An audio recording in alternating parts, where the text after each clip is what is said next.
Hey guys, welcome to this episode of God and Country Garage. Today's episode is going to be a little different from what you're probably used to seeing on all these other channels. Before I get started working on stuff and modifying stuff and doing my own videos, I wanted to make a video telling you a little bit about myself and the direction I want to go with this channel. That way you can decide if it's something that you're going to be interested in, or if you'd rather be outside mowing your lawn. I'd, give you the choice. So I guess we'll start with the name, God and Country Garage. Why did I pick that? Well, Vice Grip Garage and Busted Knuckle Garage and Rusty Nuts Garage, they're all taken already, so I had to come up with something. Plus my wife said, please watch my YouTube channel Garage. Isn't a good idea, so I guess I got God and Country Garage. But in all seriousness, I do find God very important and very inspirational in pretty much everything I do, especially inside my garage and with my family. My country. I am a very big patriot myself. I thank all the men and women in the military, every branch of the military, whether you're active, inactive. I have a lot of friends and family myself in the military, and without you guys, we'd be in big trouble. A lot of other countries would be in big trouble also. So thank you for everything you do and your sacrifices. And the garage. We're in a garage, right? So you might as well put that at the back. But in all reality, I don't want this to become a political channel. I'm not asking anybody to agree with me or think exactly like me or anything like that. I want this to be a fun channel where we can work on stuff together and fix stuff, and then once we get it running, beat it to within an inch of its life and make it wish that it never ran at all. So let me walk you around and show you a little bit of the junk we got laying around here that I plan on working on and putting on this channel. I'm kind of a Mopar guy, so most everything I'm going to be putzing with on here is going to be old Dodges and Mopars and stuff like that, but we'll do some quads and some snowmobiles. I got a couple old trucks I got to get running. I like tractors. We'll show you a couple of those, repaint a couple. Of course, my 66 Plymouth, which you guys will see quite a bit of work getting done to in the future. It's a big block car, 8 3/4 with 456 gears in the rear end, so it'll scoot once it gets going again. You'll see that in future episodes. Keep the tractors back in this half of the junk garage. I got this old Farmall H. I got it for a pretty good deal. I just wanted an H because it's the first tractor my grandfather ever bought. Don't know that I really need it or I'll ever use it, but it's a pretty decent tractor. Starts right up.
Got this old Cockshut 540. I believe it's a 58.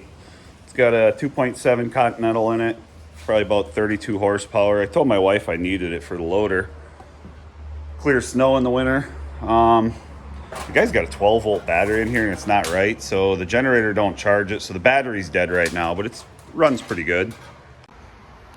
You'll notice in some of my garages, I got a lot of junk, and if you're having trouble in the friend department, one thing you could do is buy a shop where you can store stuff, and guys will come calling, or you can buy a trailer or a welder or plasma cutter, and everybody's your friend all of a sudden. So a lot of this stuff in here isn't mine. We'll go through what is and what's not. The old 355 10-inch sweeper, it's not mine. My dad's got a sweeping thing that he putzes around with, and the leaf mulcher isn't mine, so that's being stored here. Snowmobile is my wife's. Well, I told her it was hers, but I like to pop on that once in a while. It's a little 600. We got a little, we'll do some work with that in future episodes.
It was really humid this summer in Wisconsin, so you can see the back of my house accumulated quite a bit of mold. We got to wash that, but I'm pretty sure that mold is mine, so that's a good thing. Got a couple of critters on the inside of the house. It's a cat that's missing an ear, and got a dog that's missing an eye. So even the animals are falling apart. Guess that makes me redneck level platinum. We even got a couple of chickens that act like dogs at dinner time when you shake the old bowl.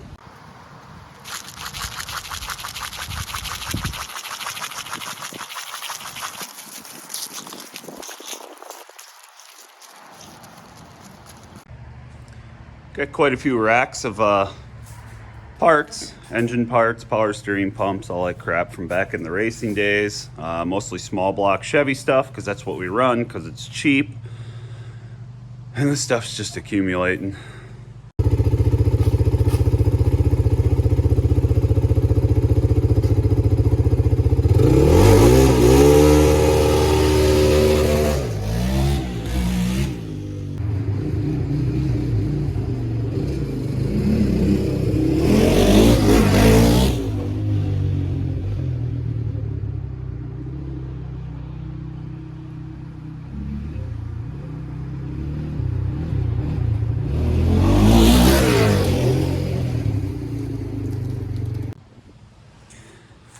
Completely forgot about this four-wheeler I had up north. Probably got it about 15 years ago, and it was sitting in my parents' shed up north on our property, and it sat for quite a while.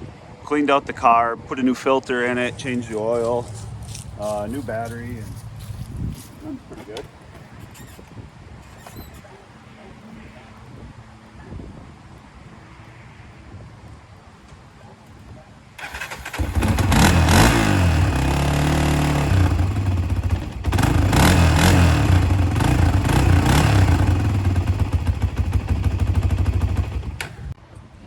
Probably noticed me fiddling with the wire on it. Never had a key since we bought it, so you got a straight plug and play the old ignition, but it's got a hot cams in it. It's been bored. We'll do some stuff with this in the future, probably some Nerf bars, maybe a pipe, new plastic, stuff like that. Remember I was talking about storing stuff? Also not mine, but it sits here. It's a good sweeper truck. It's only got like 40,000 miles on it. We got to get this thing going. The box needs some work. It's got about a 50 horse diesel on it to run the vacuum and everything. This thing we got to get going. This used to be my IMCA stock car, but I got caught going left when I guess I should have been going right, or hitting the gas when I should have been braking. I don't know. I've been cutting some stuff out of it, you know, with them dreams of always building another car. Saved a 4-point out of another one, but it's pretty much all outdated. You got to pretty much cut your losses and just buy one if you ever want to do it again. I got this Monte Carlo frame sitting here. So distracting doing these videos. These chickens are just everywhere out here. I bought this 94 Ford thinking it was going to be mine. And I guess my 15-year-old daughter has laid claim to it. So this is going to be her first truck. We got a lot of crap to do to this too. You can see needs a rocker panel on the driver's side. Truck's pretty nasty. My dad bought these chrome things for his Lincoln and didn't like them. So we covered up the old rust with them. So this used to be mine, but it's no longer mine. My wife's brother brought this go-kart out 3 years ago and never came back to get it. So I'm just claiming it. It's going to be mine now. Got it running, sat for 3 years, not running. Cleaned out the carburetor, fresh gas, new recoil. Put this back breaker seat on there because it didn't have a seat. We'll eventually put some foam. And bomb this thing around. I used to be big into the Hot Wheels, so I got lots of these. So if you guys ever want some Hot Wheels, look at cool stuff. Simon and Simon, Little Red Wagon, some Mopar stuff, Snake Mongoose, all that crap. Again, mostly Mopars, but I got lots of Hot Wheels. Let me know if you want some. Another thing that I just seem to be storing here, another sweeper. It's got a little Kubota diesel in it, which is now leaking diesel, so we'll have to fix that. But this is my wife's 68 Dart. This poor car has been neglected. It's came out of California. It's pretty rust free. Had a vinyl top on it, and I was worried about that, so I ripped off the vinyl top, and I'll eventually get to repairing it. You can see in the back all the spots where it just was not good, where the pins went through. I know it's had quarters on it because I can see inside of it and everything. Broke the rear end, so I put a new rear end in, and I'm in the process of redoing the brakes on it and everything like that. But we all know Darts don't weigh a whole lot, so this little guy will scoot.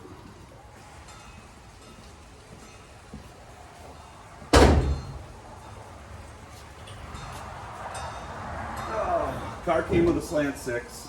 I put a 318 in it. It's got flat tops, headers, better intake, Holley 4-barrel on it. It's getting dirty. That's not good. Redid points ignition, put electronic in it. Should be a good little runner. Another engine I got laying around is this 388. It's basically a D-stroked 400. It's got a Callie's crank, Eagle H-beam rods, or no, Manley H-beam rods, I believe. JE gas-ported pistons, EQ heads. I think this has a 541 Lunati cam in it. Funny story about this engine, it had a Lunati sledgehammer crank in it, about a $2,000 crankshaft, and I decided to just throw all this crap into a 400 block and not line bore it. Well, I ran her about 3 nights and realized she was losing RPMs, pulled it apart, and it was almost seized up. The crank was basically broken in half and spun the main bearings. So I brought it in to have it welded, and they basically told me, you now have a $2,000 boat anchor. So that's why it's now got a Callie's crank in it. We freshened this all up and put it in my stock car, and then destroyed the stock car. So it's got like 1 night on it. So we'll probably have to get a project and put this guy in there. It'd make a good little, we'll probably have to recam it and stuff. Make a street engine out of it, but wouldn't be a bad engine for a project. Oh, there's something else that's mine. Chicken. Actually, if you talk to my wife, she'll tell you that that's her chicken, but they like me more. Watch, come here. Come here. Come here. A couple other projects. I got up north on my parents' property yet. Got a 79 W150 Power Wagon, 318. My grandpa bought the truck brand new, changed hands to the family a couple times. I got it off my dad. Lots of work to get that thing going again. I have a 90 Ford. It's one of them Ford Knights, kind of the predecessor to the Lightning. That thing's up north, probably seized up and sitting for years now. We'll get that thing going. 75 camper van. Got a huge camper, dually rear-ended it. We used to use it to pull my stock car to the races, and that thing's been sitting forever. I know that'll still run. I putzed with that a couple weekends ago and got that thing running. That'll be a project in the future. Just some ideas of things we're going to be working on. And if you're interested, I'd love for you to continue watching. Nothing I do is 100% going to be the correct way. So don't be afraid in comments to correct me and let me know if there's something I'm doing wrong. It's just the way I do things, just to get them going and what I have at the time. So comment what you want to see, things you think I should do differently. Maybe I can help you with ideas, you can help me. Just some of the projects we're going to be working on and what I'm interested in, what I'm about. These chickens are just killing me. Well, I hope you learned a little bit of something about me today, and I hope you're influenced to continue watching. I hope if you find it interesting. Like I say, this is going to be something fun, and I want to continue this, and I want to make it grow, and I want you to send me messages saying what you would want to see, and it can only get better from here. Again, I'm new at this. Some of my first videos, they're going to suck, okay? And I'm going to work on them, but I hope you learned something. I want to tell you, I guess the one thing I should say to everybody out there, go work on something, a bike, a car, a lawnmower, it don't matter what you got. Do something. And I know things can get extremely frustrating. I know firsthand, especially being up here in the Rust Belt. If you got anything that's been on the road for more than 2 years, 3 years, and you're trying to work on it, it's going to be a nightmare. That being said, after you do something to it or you accomplish a goal that you set forward, you stand back and you look at it, and it's one of the more rewarding things you'll do is look at what you did and share it with your friends and post pictures on the internet and all that other stuff. So go work on something, accomplish it, and just don't give in, because take a 5-minute break if you have to walk away from it. I've done that myself. Just stick to it and get it done, and God bless everyone. Please like and subscribe, and hey, let's keep doing this.